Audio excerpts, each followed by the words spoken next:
Dice, porque vosotros, hermanos, a libertad fuisteis llamados.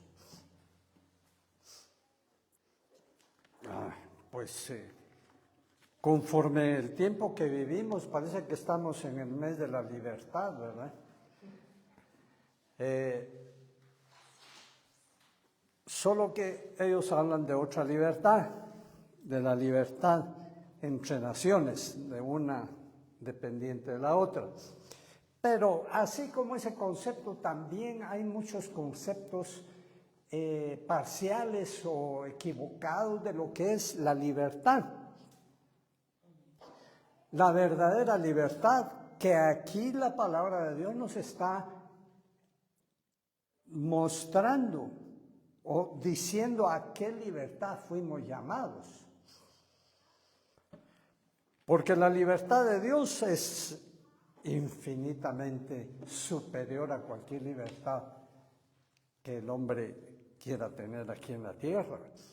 Muchos tenemos el concepto parcial o limitado o terrenal de lo que es la libertad. Algunos buscan la libertad personal porque están presos y creen que teniendo esa libertad ya van a tener todo, ya van a estar muy bien, totalmente o repleto de la bendición de Dios. Otros buscan la libertad política, otros quieren libertarse de sus propios padres porque creen que esa autoridad que les puso Dios a ellos no es buena para ellos, pero no entendiendo lo que es realmente la libertad, caen en esclavitudes buscando esa libertad. Por ejemplo, el que busca la libertad económica, dice, cuando yo tenga suficiente, cuando yo esté repleto de la bendición material,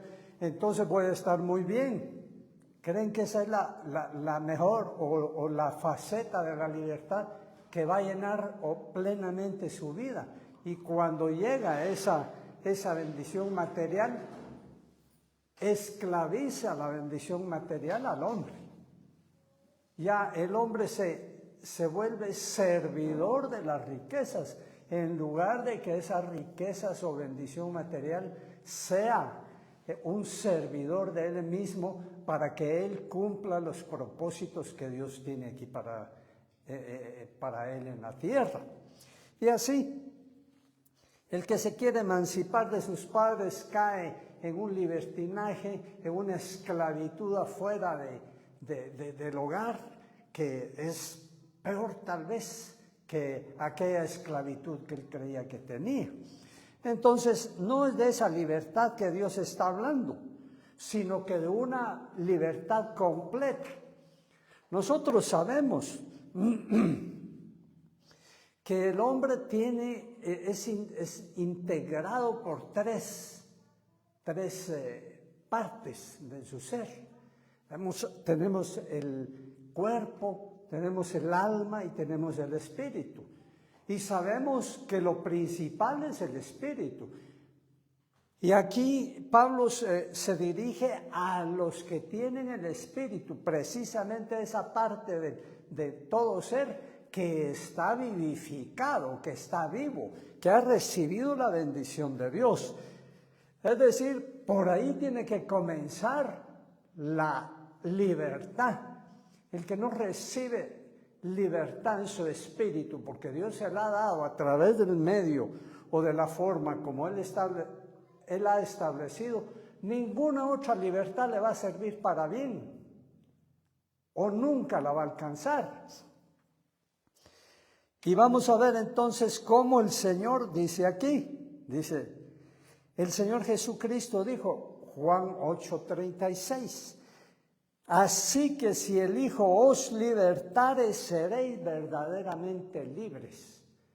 Aleluya. Quiere esto decir que solamente del Señor Jesucristo puede venir la verdadera libertad. Y esa libertad va a impregnar, va a llenar, va a saturar la vida de aquella persona de manera que nada lo va a hacer esclavo, que nada lo va a hacer dependiente, Nada. Ahí es absolutamente nada. Gloria a Dios. Pero ¿por dónde entonces se comienza esta liberación, esta libertad que Dios quiere hacer? Leemos en Romanos capítulo 8 y verso 2, dice, porque la ley del Espíritu de vida en Cristo Jesús me ha librado, me ha libertado de la ley del pecado y de la muerte. Aleluya. Mire, si solamente de esto se tratara la libertad, ya sería inmensamente grande, maravillosa esa libertad. Porque ¿quién no quiere ser libre de la muerte?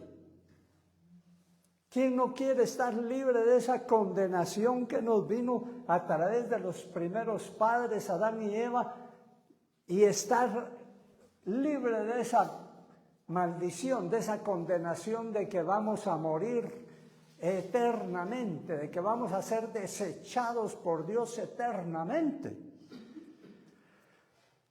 ¿Y quién no quiere ser libre de la ley, que es la que condena? De la ley, hablo de la ley de Dios dada a través de Moisés. ¿Quién no quiere ser libre de esa ley? Si esa ley es imposible de cumplir porque es ley espiritual. Pero Dios dice, nos ha libertado, el Señor Jesucristo nos ha libertado de esa ley. Ya esa ley no nos puede señalar, no nos puede acusar, no nos puede condenar, porque nosotros pertenecemos a otra ley, que es la ley del Espíritu de vida en Cristo Jesús, que es la ley de la vida, de la restauración, de la vivificación espiritual. Si nosotros recibimos esa liberación, esa vida de Dios, aleluya, estamos libres también del pecado. ¿Somos libres del pecado? ¿O no hemos entendido que el cristiano está libre del pecado? Es decir, que puede abstraerse de pecar, que puede cumplir ahora la ley de Dios que fue escrita en su corazón y que por tanto genera tal poder contra el pecado, tal libertad contra el pecado, que puede decirle no al pecado. Aleluya. Si estuviéramos ahí, ya estaríamos completos, porque no le tememos a la muerte, no le tememos a las tentaciones aquí en la tierra, porque somos fuertes espiritualmente y nos podemos oponer y pertenecemos a Dios y lo sentimos en nosotros, como Él nos ha dado vida, como Él nos ha hecho suyos, como Él nos tiene preparados para un reino celestial. Aleluya. Pero podemos seguir, no nos podemos quedar ahí porque somos seres que seguimos viviendo un tiempo aquí en la tierra y aquí Dios nos quiere dar libertad también. Dios nos quiere hacer verdaderamente libres de muchas cosas de las que no somos libres porque no creemos o no hemos buscado esa liberación, porque creemos que las bendiciones del Evangelio solo son espirituales, etéreas, eternas, y que no hay nada aquí para la tierra. Pero Dios dice, leamos en Romanos 8:15, por ejemplo, no habéis recibido el espíritu de esclavitud. Oiga, ¿no? Si precisamente de eso nos está libertando Dios, para que otra vez estéis en temor.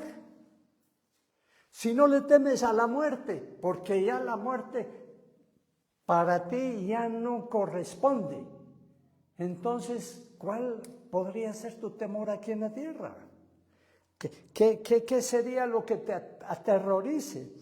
No hemos recibido ese espíritu de esclavitud entonces para estar en temor, dice Romanos 8:15, sino que habemos recibido el espíritu de adopción. ¿Cree usted que Dios le teme a algo? ¿Cree usted que Dios tiembla ante algún enemigo? ¿Ante una circunstancia? Dios no le teme a nadie. Y si nosotros hemos recibido el espíritu de adopción de ese Dios, es decir, hemos sido hechos hijos de Dios, ¿no deberíamos nosotros ser como Él? ¿No deberíamos nosotros de desechar el temor porque no hay nada que nos haga temer? Claro que sí. Hemos recibido ese espíritu de adopción por el cual le clamamos Abba, Padre. O sea, papito, Padre, papito. Mire, ¿quién le puede decir papito a Dios? Papaíto. Con aquella certeza de que Él es nuestro Padre. Y que Él es nuestro Dios. Y que como Dios domina todo, controla todo. Y que Él tiene sus ojos puestos sobre nosotros para que también nuestra vida, nuestras circunstancias, nuestras luchas, todo, Él lo está viendo y controlándolo. ¿Cuál podría ser el temor entonces en esas circunstancias? ¿Podría haber alguno?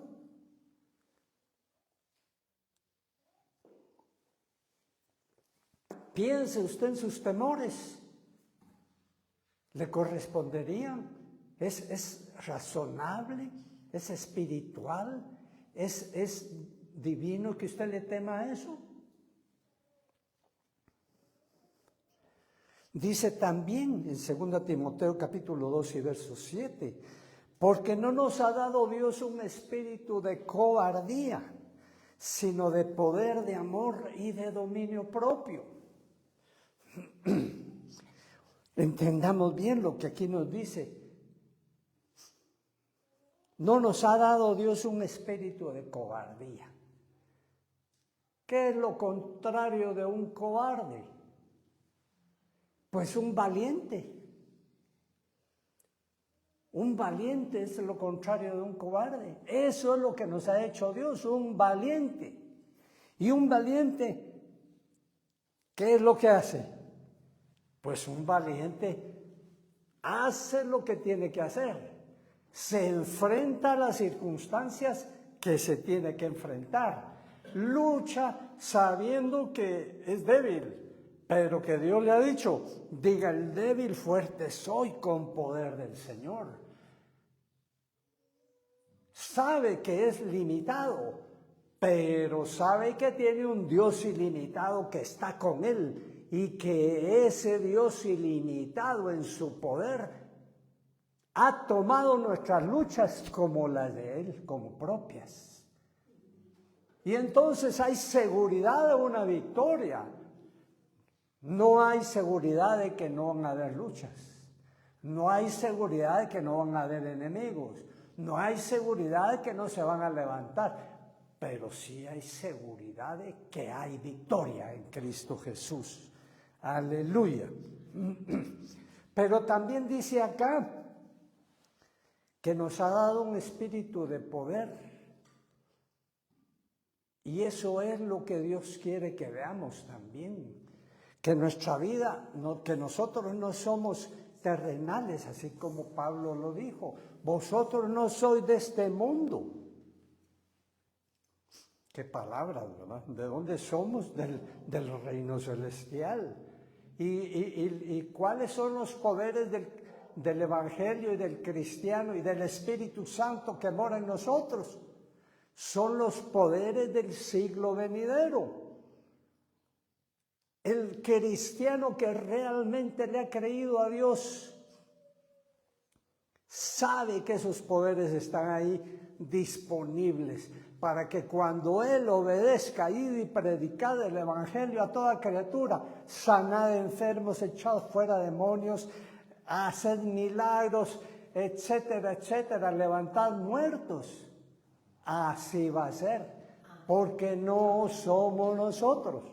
Si no vemos nosotros esos milagros, ese es poder sobrenatural de Dios, es porque se nos olvida lo que aquí Dios nos está diciendo. No es espíritu de cobardía. El cobarde dice, yo mejor no oro por porque no va a ser que hasta se muera, en lugar de sanarse. Mejor no me enfrento a este enemigo gigante para mí, todopoderoso para mí, porque me puede vencer. Mejor me humillo, mejor me hago el pequeñito, mejor le digo sí a todo. No. Dios, cuando nos pone una lucha, no quiere que nosotros hagamos esa retirada, esa vergonzosa retirada. Cuando hubo necesidad de enfrentar a Goliat, todos vergonzosamente se rindieron antes de tiempo. Pero uno que ni siquiera era del ejército y ni siquiera era soldado, ese no se rindió. Ese dijo, aquí no hay que rendirse, sino que aquí hay que vencerlo en el nombre de Jehová de los ejércitos. Él está ofendiendo a Dios y Dios lo va a vencer. Aleluya. Pero también dice aquí mismo, donde estamos leyendo en 2 Timoteo capítulo 2 y verso 7, que el espíritu que se nos ha dado es de dominio propio. Dominio propio. Un gobernante romano, cuando Pablo le habló del dominio propio y de los poderes del siglo venidero y de otras cosas, se atemorizó. Nos atemorizamos nosotros cuando oímos que Dios nos ha dado espíritu de dominio propio. ¿Qué es dominio propio? Pues las palabras lo dicen, dominarse. Por eso Pablo dijo, ten cuidado de ti mismo y de la doctrina. Él no dijo, ten cuidado de los que te rodeen. Claro, sí, es parte de la prudencia del cristiano, pero no lo dijo como prioritario. Ten cuidado de ti mismo, esa es la prioridad. ¿Te conoces tú? ¿Sabes tus debilidades? ¿Sabes por dónde el enemigo te puede vencer? Ten cuidado de ti mismo. ¿Sabes qué es lo que te gusta? ¿Qué es lo que más te gustaba y te gusta de tu vida sin Dios? ¿Sabes cuáles eran tus debilidades y siguen siendo? Entonces ten cuidado de ellas. Cuídate de mí mismo. Dile a tu alma, así como David le hablaba a su alma. En otros términos, tú háblale en estos términos. Dile, alma mía, yo te conozco. Yo sé de qué pata cojeas. Y yo sé tus mañas. Así es que, alma mía, te estoy viendo, te estoy observando.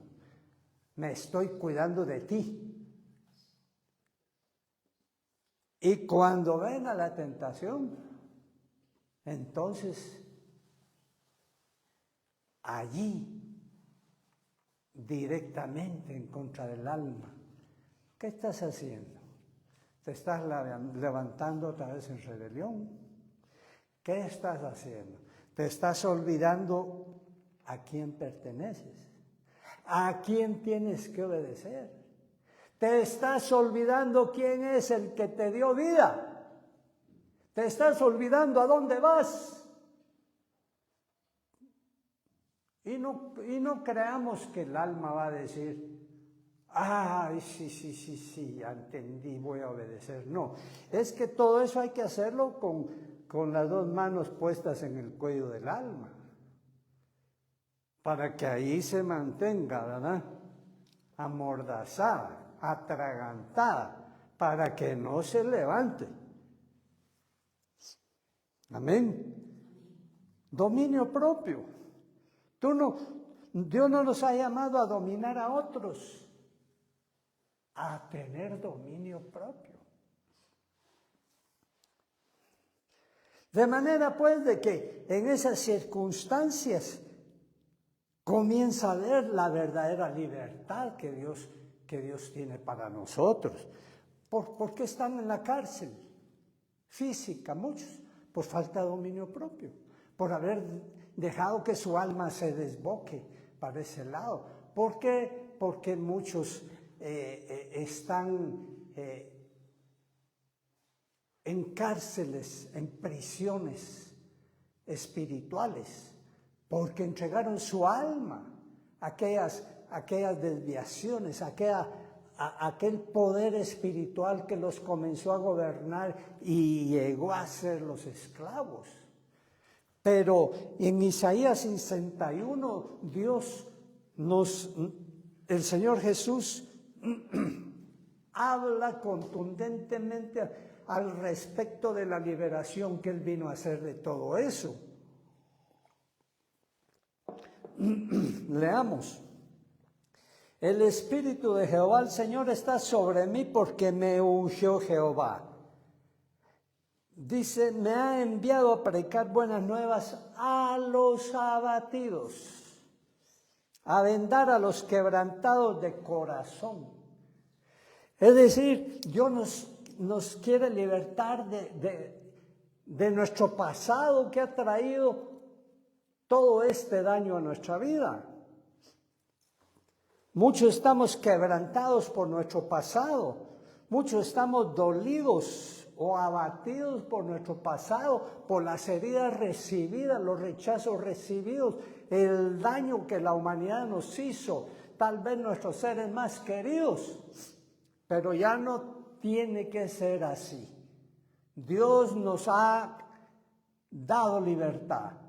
Él dice, en toda angustia nuestra, Él fue angustiado en la cruz del Calvario. Si Él ya pagó, compró esa liberación para nosotros, tiene que hacerse realidad ahora en nosotros. Nuestro pasado ya no tiene que ver. Si seguimos nosotros amarrados al pasado, a nuestras dificultades, a todo eso que nos dañó, nunca nuestra alma va a ser sanada. Pero el Señor vino a publicar, a vendar. Mire, cuando dice a vendar, lo que se venda es que ya se sanó. Se le echa a la herida, se le echa medicina, se le echa ungüento y luego ya se venda. Porque ya se curó, ahora ya solo falta que cicatrice. Y dice, Él viene a publicar libertad a los cautivos y a los presos, apertura de la cárcel. Pero lo esencial es entender que estamos presos, si es que lo estamos. Porque hablamos de que Dios vino a restaurar espíritu, alma y cuerpo. Pues muchas almas están encarceladas, aunque sean cristianas, porque no han buscado esa liberación, porque no han creído o entendido que Dios tiene esa liberación para ellos. Si nosotros estábamos encarcelados antes de conocer a Cristo, puede ser que sigamos encarcelados, porque es el alma la encarcelada. Y hay que trabajar en aquello, hay que dejar que el Espíritu de Dios haga su obra para liberar el alma. ¿De qué? De complejos, de amarguras, de temores, de ansiedades, de desviaciones, de perversiones. Todo eso Dios quiere echarlo abajo. Eso no nos corresponde. Recordemos, si elijo libertades, seréis verdaderamente libres. No podemos decir, si estamos esclavizados con algo de todo eso, que somos libres. Por eso hay tan poco gozo y tan poca paz en muchos cristianos, porque a esas cárceles los mantienen esclavizados. ¿Y cómo van a ser gozosos y felices en esas circunstancias? Dios quiere libertarnos de las amarguras. ¿Cómo? Si la vida, si el mundo nos amargó, si nuestros padres nos amargaron, si nuestras relaciones nos amargaron, ¿cómo vamos a ser felices? ¿Cómo vamos a ser dulces, amorosos? No, vamos a ser amargos como la hiel. Cristianos amargos como la hiel. ¿Cómo es posible semejante cosa? Es posible por eso. En el nombre de Cristo Jesús entendamos. ¿Cómo podría ser liberado de todo esto uno que no es cristiano? ¿Cómo podría ser? Si ni siquiera ha sido liberada o restaurada su espíritu. ¿Cómo puede ser liberada su alma? En el nombre de Jesús entendamos todo esto. Continúa diciendo en el verso 2, siempre el capítulo 61 de Isaías, Él ha venido a consolar a todos los enlutados. ¿Por qué podrías estar tú enlutado? Por tu vida pasada. Hay algunos que han vivido enlutados toda su vida, aún desde que nacieron. ¿Por qué podríamos estar enlutados? Por esos hechos que ya no nos corresponden, por el daño que hemos recibido, por la persona que perdimos, por el rechazo de la persona que más amábamos. ¿Por qué vamos a estar enlutados por eso? Aunque fuera lo más precioso y lo más dorado para nosotros, lo más amado por nosotros, una madre, un esposo, una esposa, un hermano, una hermana, no importa que fuera lo más lindo, pero no es más lindo que el amor de Dios, pero no es más lindo que el gozo de la salvación en Cristo. Pero no es lo más lindo saber que Dios es nuestro y que nosotros somos de Dios. ¿Qué humano se puede interponer a esa maravillosa, gloriosa relación de Dios y nosotros? ¿Quién? ¿Quién es digno de meterse en esa relación? ¿Hay alguien? No hay nadie.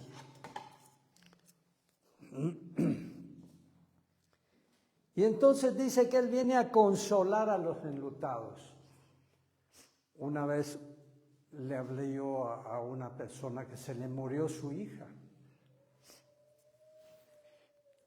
Y yo le hablé del amor de Dios y de la consolación de Dios. Y no me entendió ni jota, ¿va? Al día siguiente confirmé porque le dije, ¿cómo está? Le dije yo. Ya está más consolado. ¿Qué? Me dijo.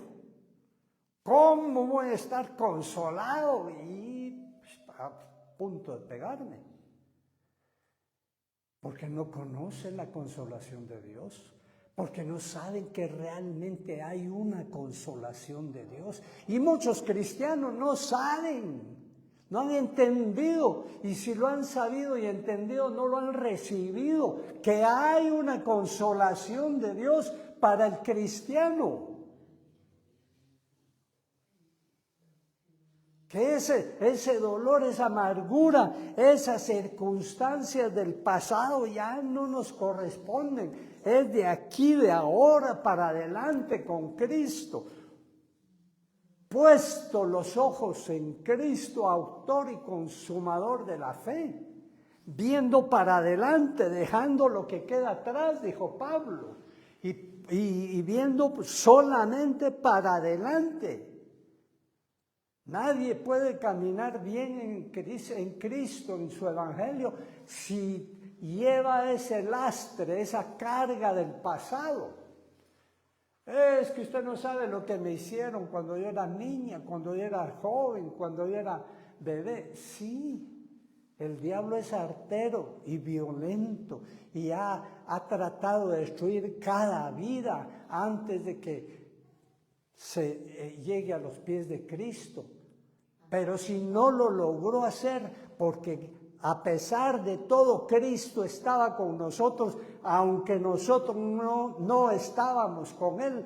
¿Por qué razón, si el diablo no lo logró hacer, vamos a permitirle que destruya nuestra vida de aquí para adelante? No vamos a permitírselo. Amén.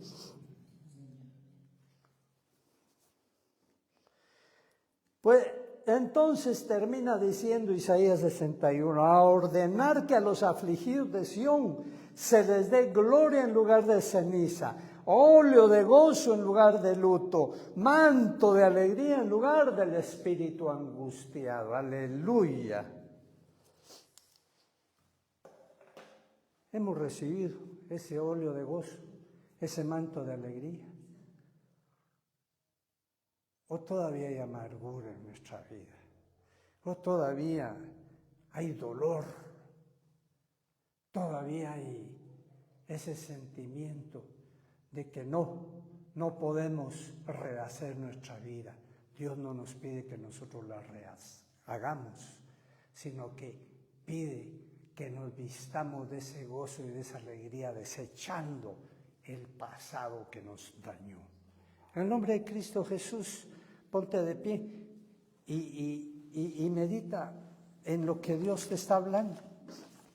¿Cuál es tu amargura? ¿Cuál es tu dolor? ¿Cuál es tu cárcel? El primer paso es reconocer que hay un daño, que hay un mal del cual nosotros necesitamos deshacernos, que hay algo en nuestra alma que no nos deja disfrutar la bendición gloriosa que Dios nos ha dado a través de su Evangelio, a través de Cristo.